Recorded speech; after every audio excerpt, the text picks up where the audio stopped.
Hello, my name is Steven Sanavasi. I am a certified EMT both nationally and for the state of Connecticut. This is my uniform. Today I'm going to be talking about ethical problems that people who work in EMS face. It is important to remember that each call that we are dispatched to presents different physical barriers, but no one ever takes into account the ethical dilemmas that one could face during an emergency. First off, I'm going to talk about reporting any mistreatment of underage patients, elderly patients, or patients with mental deficiencies. As an EMS provider, I'm an advocate for all my patients. Not only am I worrying about where the patient needs to go, but I also need to keep in mind the conditions that they are coming back to and forced to deal with on a daily basis. And part of my job requires me to be a little nosy when entering their home. It's important to be aware of the living conditions that they're forced to deal with so that I can report any signs of unsanitary living conditions or abuse. An unsanitary living condition that I experienced a couple months ago was a 300-pound woman on the third floor of an apartment living alone. She was elderly, and she lived with 3 dogs, and she was having a stroke. So when I entered the apartment, there was dog feces all over the floor because she was just unable to take care of them due to her age and weight, and she was also unable to take care of herself. The apartment was very cluttered and very dirty, and so I had to write an incident report after we got her to the hospital saying that I was concerned for her health and safety. An example of an abusive environment that I had to write an incident report for would be a nursing home called 911 for a patient who was having an episode due to his dementia. Although he lived in the nursing home, he was having a pretty bad psychotic attack, and they were just very aggressive to him. He didn't know what was going on, and they basically locked him in one of their offices and just called 911 without explaining to him what was happening.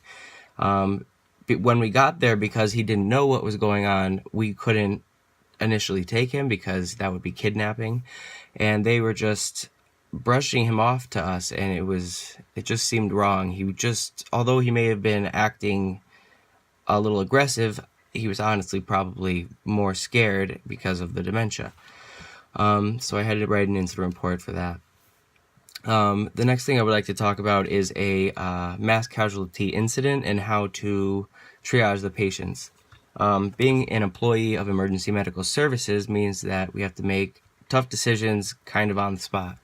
A statistical analysis of domestic attacks from a political website states that September 12th, 2001 to December 31st, 2016, there have been 85 attacks on the country from violent extremists, resulting in over 225 deaths.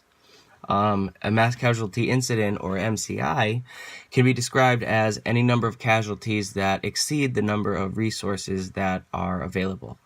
In a scenario like this, we as first responders need to be able to look at the scene and determine which patients take priority over the others. So what we have is an MCI plan, which basically lays out the framework on how to deal with these situations.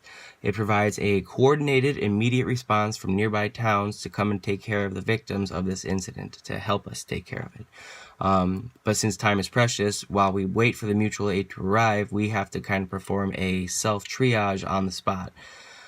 This means that someone with an open arm fracture could have to wait over the man who isn't breathing, and this is kind of where the ethical problem comes into play, because we have to decide which person's suffering is more important than another person's suffering, and those decisions are really hard to make sometimes.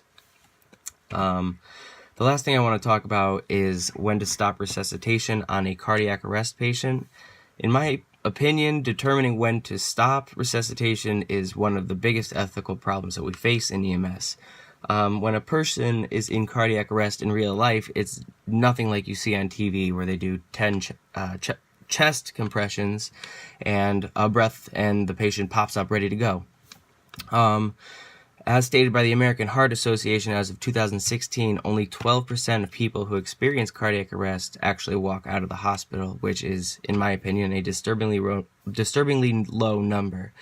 In my 3 years as an EMT, I've had 5 patients go into cardiac arrest.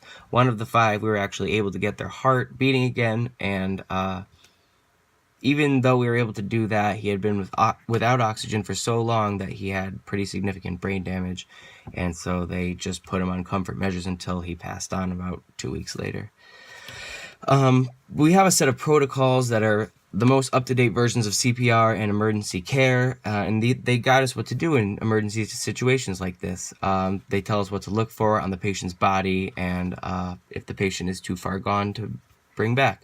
But even though we have all these guidelines and all this training, nothing can really prepare you for the real ethical things that you encounter on these calls.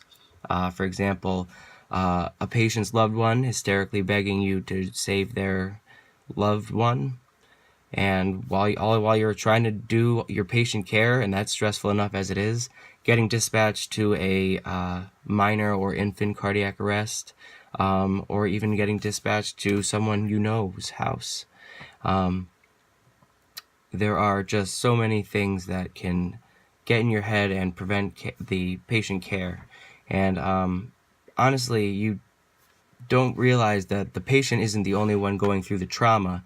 The family is also watching these pretty violent interventions be done on their loved one, and they're experiencing trauma in that themselves, and not to mention the crew on scene that experiences this trauma as well, trying to help this person, you know? But it's important to keep yourself safe and kind of defuse after these situations in order for your mental health, you know? Although we have all these sets of protocols that we're supposed to follow, there are many dilemmas that could change the situation entirely and therefore affect patient care.